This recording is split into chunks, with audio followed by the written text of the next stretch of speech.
ನಮ್ಮ ದೇಶದಲ್ಲಿ ಇತ್ತೀಚೆಗೆ ಆಗ್ತಾ ಇರುವಂತಹ ಕೆಲವೊಂದು ಘಟನೆಗಳನ್ನು ನೋಡಿದಾಗ ನಂಗೆ ಅನಿಸುವುದು ನಮ್ಮ ದೇಶ ಅಭಿವೃದ್ಧಿಯತ್ತ ಹೋಗ್ತಾ ಇದೆಯಾ ಅಥವಾ ಇನ್ನೊಂದು 50 ವರ್ಷ ಹಿಂದೆ ಹೋಗ್ತಾ ಇದೀವ. ಸ್ವಾತಂತ್ರ್ಯ ಬಂದು 78 ವರ್ಷ ಆದ್ರೂ ಈಗಲೂ ಕೂಡ ನಮ್ಮ ದೇಶದ ಜನಸಾಮಾನ್ಯರು ಮೂಲಭೂತ ಸೌಕರ್ಯಗಳ ಕೊರತೆಯಿಂದ ಸಾಯ್ತಾ ಇದ್ದಾರೆ ಅಂತೆಲ್ಲ ನೀವು ನಂಬ್ತೀರಾ? ದೇಶದ ಅತ್ಯಂತ ಸ್ವಚ್ಛ ನಗರ ಅಂತ ಹೆಸರು ಪಡೆದ ಮಧ್ಯಪ್ರದೇಶದ ಇಂದೋರ್ನಲ್ಲಿ ಕಲುಷಿತ ನೀರನ್ನ ಸೇವಿಸಿ 14 ಜನ ಸಾವನ್ನಪ್ತಾರೆ. ಒಂದು 6 ತಿಂಗಳ ಹಸುಗೂಸು ಸಾವನ್ನಪ್ತದೆ. 200 ಜನ ಆಸ್ಪತ್ರೆಯಲ್ಲಿ ಇನ್ನೂ ಕೂಡ ಚಿಂತಾಜನಕ ಸ್ಥಿತಿಯಲ್ಲಿದ್ದಾರೆ. 2000 ಜನರು ಈಗಲೂ ಕೂಡ ಅನಾರೋಗ್ಯ ಪೀಡಿತರಾಗಿದ್ದಾರೆ. ಇದರ ಬಗ್ಗೆ ಜನಪ್ರತಿನಿಧಿಗಳ ಹತ್ರ ಪ್ರಶ್ನೆ ಮಾಡಿದ್ರೆ ಉಡಾಫೆಯ ಉತ್ತರ. जो रिफंड की बात कही गई थी वो भी नहीं मिला कैलाश जी, और पीने के पानी की ठीक से व्यवस्था। छोड़ो यार, तुम फोकट प्रश्न मत पूछो। नहीं फोकट नहीं, ये तो मैं तो वहाँ होकर आया हूँ। क्या क्या क्या कैलाश जी बात ठीक से कीजिए, नहीं शब्दों का चयन ठीक करेंगे। कैलाश जी आप ढंग से बात नहीं कर रहे हैं। नहीं आप ये क्या शब्द होता है कि क्या शब्द होता है? आप मैं तो जाऊंगा, लहजा इनको सुधारने का। इतने सीनियर मंत्री क्या बोलते रहते हैं, बात करने की तमीज नहीं है। हाँ और क्या, तुम मत किया क्या तो क्या बोलेंगे? सवाल कर रहे हैं ना हम, वो जवाब दे रहे हैं, आपको क्या हो रहा है? वो हमारे लीडर है तो बोलेंगे मुझे वो हमारे लीडर तो है। क्या करेंगे? हमारे 10 लोग मर गए, हम पूछे नहीं सवाल? कुछ भी बोलोगे कि हमारे क्या लीडर पूछा है? बोले हमने गाली दी है क्या? जाओ अपना काम करो।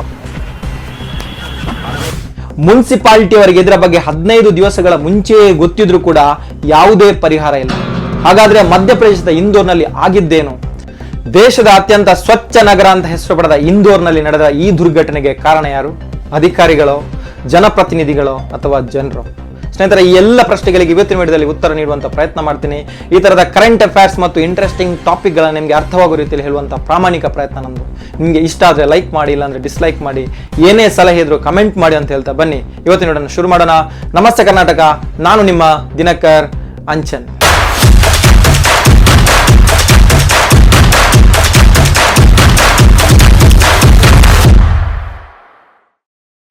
ಸ್ನೇಹಿತರೆ, ಈ ಘಟನೆ ನಡೆದಿರುವಂತದ್ದು ಮಧ್ಯಪ್ರದೇಶದ ಇಂದೋರ್ನ ಭಗೀರಥಪುರದಲ್ಲಿ. ಅಲ್ಲಿ ಸುಮಾರು 15,000 ಜನ ವಾಸ ಮಾಡ್ತಾರೆ. ಏನಾಗುತ್ತೆ ಅಂತ ಹೇಳಿದ್ರೆ, ಅಲ್ಲಿ ಒಂದು ಸುಮಾರು 15 ದಿನಗಳ ಹಿಂದೆ ಈ ಕುಡಿಯುವ ನೀರಿನ ಪೈಪ್ಲೈನ್ ಇದೆಯಲ್ಲ, ಅದರಲ್ಲಿ ಕಲುಷಿತ ನೀರು ಬರೋದಕ್ಕೆ ಆರಂಭ ಆಗಿರುತ್ತೆ. ಅಂದ್ರೆ ಸ್ವಲ್ಪ ಈ ಕಲುಷಿತಗೊಂಡ ನೀರು ಒಂಥರ ಸ್ಮೆಲ್ ಇತ್ತು, ಕುಡಿಯೋದಕ್ಕೆ ಆಗ್ತಾ ಇರಲಿಲ್ಲ. ಹಾಗಾಗಿ ಜನ ಏನ್ ಮಾಡಿದ್ರು, ಅಲ್ಲಿಯ ಮುನ್ಸಿಪಾಲಿಟಿ ಅವರಿಗೆ, ಅಲ್ಲಿಯ ಕಾರ್ಪೊರೇಷನ್ ಅವರಿಗೆ ಕಂಪ್ಲೇಂಟ್ ಮಾಡ್ತಾರೆ. ಆದ್ರೆ ಈ ಅಧಿಕಾರಿಗಳನ್ನ ಲೆಕ್ಕಕ್ಕೆ ತೆಗೆದುಕೊಳ್ಳೋದಿಲ್ಲ, ಸುಮ್ಮನೆ ಬಿಡ್ತಾರೆ. ಅಲ್ಲಿ ಏನಾಗಿತ್ತು ಅಂತ ನೋಡೋದಾದ್ರೆ, ಈ ಪೈಪ್ಲೈನ್ ಇದೆಯಲ್ಲ, ಈ ನೀರಿನ ಪೈಪ್ಲೈನ್ ಹಾಕಿರುವಂತದ್ದು ತುಂಬಾ ಹಳೇದಾಗಿತ್ತು. ಈ ಕಬ್ಬಿಣದ ಪೈಪ್ ಎಲ್ಲ ರಸ್ಟ್ ಹಿಡಿದು, ತುಕ್ಕು ಹಿಡಿದು ಬ್ರೇಕ್ ಆಗಿದ್ದು. ಸೊ ಹಾಗಾಗಿ ಈ ನೀರಿನ ಪೈಪ್ಲೈನ್ ಜೊತೆ ಚರಂಡಿಯ ಪೈಪ್ಲೈನ್ ಕೂಡ ಕನೆಕ್ಷನ್ ಇದ್ದ ಕಾರಣ ಈ ಚರಂಡಿಯ ನೀರು ಅದರ ಜೊತೆ ಮಿಕ್ಸ್ ಆಗಿದೆ. ಈ ಚರಂಡಿಯ ನೀರು ಮಿಕ್ಸ್ ಆಗಿ ಆ ಕುಡಿಯುವ ನೀರಿನ ಜೊತೆ ಸಪ್ಲೈ ಆಗಿರೋದ್ರಿಂದಲೇ ಜನ ಅದನ್ನ ಕುಡಿದು ಏನಾಗಿದೆ, ಅನಾರೋಗ್ಯರಾಗಿದೆ. ಆರಂಭದಲ್ಲಿ 1-2 ಸಾವು ಆಗುತ್ತೆ, ಜನ ದೊಡ್ಡ ಇದನ್ನ ಸೀರಿಯಸ್ ಆಗಿ ತಗೊಳ್ಳೋದಿಲ್ಲ. ತದನಂತರ 2 ಇದ್ದದ್ದು 4 ಆಗುತ್ತೆ, 4 ಇದ್ದದ್ದು 8 ಆಗುತ್ತೆ, 8 ಇದ್ದದ್ದು 10 ಆದಾಗ ಜನರಿಗೆ ಗೊತ್ತಾಗುತ್ತೆ ಎಲ್ಲೋ ಏನೋ ಒಂದು ಮಿಸ್ ಹೊಡೀತಿದೆ ಅಂತೇಳಿ. ಆಗ ಅಧಿಕಾರಿಗಳು ದೌಡಾಯಿಸ್ತಾರೆ, ಜನಪ್ರತಿನಿಧಿಗಳು ದೌಡಾಯಿಸ್ತಾರೆ, ಏನು ಆಗಿದೆ ಅಂತ ಗೊತ್ತಾಗುತ್ತೆ, ಮಾಧ್ಯಮದವರು ಬರ್ತಾರೆ.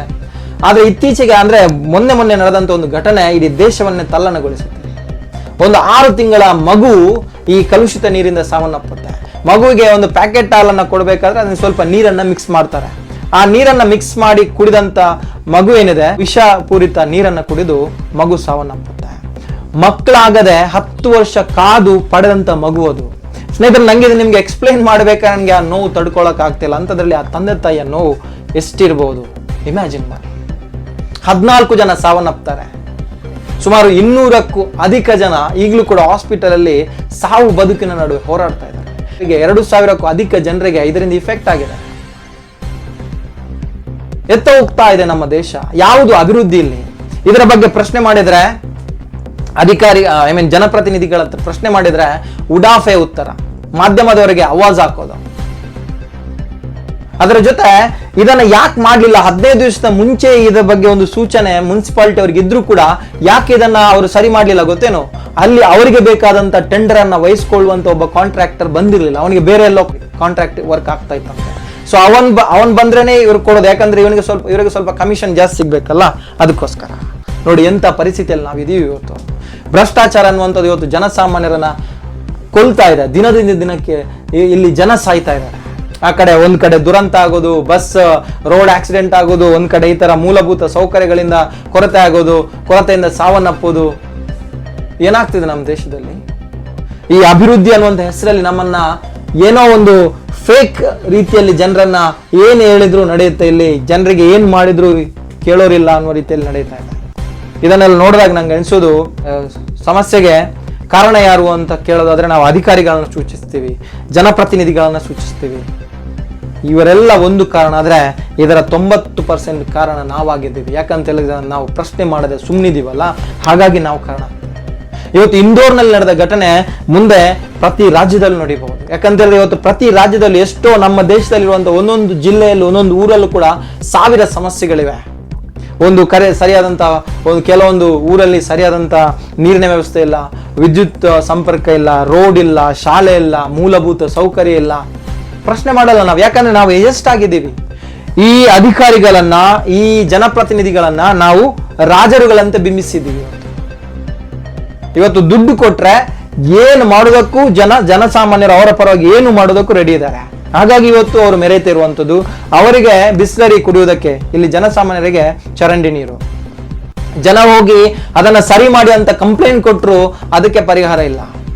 This is what happening in our nation. ಈ ತರದ ಘಟನೆಗಳಾದಾಗ ಬಹುಶಃ ಎಲ್ಲೋ ಒಂದ್ ಕಡೆ ನಾವು ಯಾರನ್ನ ಬ್ಲೇಮ್ ಮಾಡ್ಬೇಕಿಲ್ಲಿ?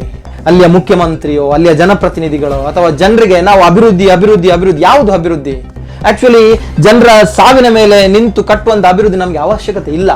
ಜನರಿಗೆ ಮೂಲಭೂತ ಸೌಕರ್ಯವನ್ನು ಕೊಡ್ತೀವಲ್ಲ, ಅದೇ ಅಭಿವೃದ್ಧಿ ಸಾಕು. ಒಂದು ಸರಿಯಾದ ರಸ್ತೆ, ಒಂದು ಸರಿಯಾದ ಕುಡಿಯುವ ನೀರಿನ ವ್ಯವಸ್ಥೆ, ಒಂದು ವಿದ್ಯುತ್ ಶಕ್ತಿ, ಒಂದು ಮೂಲಭೂತ ಸೌಕರ್ಯ, ಶಾಲೆ, ಇದೆಲ್ಲ ಕೊಟ್ರೆ ಅಲ್ಲಿ ಜನ ಬದುಕ್ತಾ ಇರ್ತಾರಲ್ಲ, ಅವರ ಜೀವನವನ್ನು ಮಾಡ್ತಾ ಇರ್ತಾರೆ. ಅದೇ ಅಭಿವೃದ್ಧಿ ಅಂತ ನಮ್ಮ ದೇಶದಲ್ಲಿ ಸ್ವಾತಂತ್ರ್ಯ ಬಂದು 78 ವರ್ಷ ಆದ್ರೂ ನಾವು ಇವತ್ತು ಊರಿನ 90%, ನಮ್ಮ ದೇಶದ 90% ಪ್ರತಿ ಊರು ಸಿಟಿಗಳಲ್ಲೂ ಇವತ್ತು ಕೂಡ ನಮ್ಮ ಚರಂಡಿ ವ್ಯವಸ್ಥೆಯಲ್ಲಿ ನಾವು ಇವತ್ತು ರಿಪೇರಿ ಮಾಡ್ತಾ ಇದ್ದೀವಿ.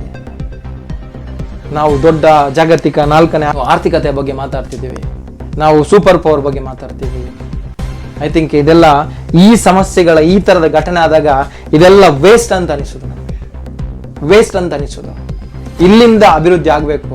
ಜನರ ಸಮಸ್ಯೆಯನ್ನ ಆಲಿಸಿಕೊಳ್ಳದೆ, ಜನರಿಗೆ ಆ ಸಮಸ್ಯೆಗಳಿಗೆ ಪರಿಹಾರ ಕೊಡದೆ ಮಾಡುವಂತ ಅಭಿವೃದ್ಧಿ ಇದೆಯಲ್ಲ, ಅದು ಯಾವುದು ಬೇಕಾಗಿಲ್ಲ ನಮಗೆ. ಕಟ್ಟಡಗಳಲ್ಲ, ಇಲ್ಲಿ ಬರುವಂತಹ ವಿಮಾನ ನಿಲ್ದಾಣಗಳಲ್ಲ, ಬುಲೆಟ್ ಟ್ರೈನ್ಗಳಲ್ಲ, ಟೆಕ್ನಾಲಜಿಗಳಲ್ಲ.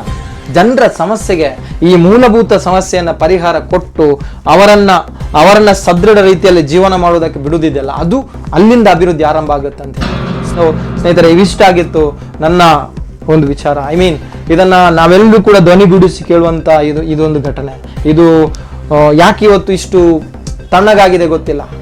ಒಂದು ಕುಡಿಯುವ ನೀರಿನ ಸಮಸ್ಯೆಯಿಂದ 14 ಜನ ಅಮಾಯಕರು ಸಾಯ್ತಾರೆ ಅಂತ ಹೇಳಿದ್ರೆ ಏನ್ರಿ? ನಾವು ಕುಡಿಯುವ ನೀರಿನಿಂದ ಇವತ್ತು 14 ಜನ ಸಾಯ್ತಾರೆ, 200 ಜನ ಅಸ್ವಸ್ಥರಾಗಿದ್ದಾರೆ ಅಂತ ಹೇಳಿದ್ರೆ ಇದನ್ನು ಪ್ರಶ್ನೆ ಮಾಡಬಾರ್ದ? ಇವತ್ತು ನಾವು ಪಕ್ಷ ನೋಡಿ ಜನಪ್ರತಿನಿಧಿಗಳನ್ನ ಮೆರೆಸ್ತೀವಿ.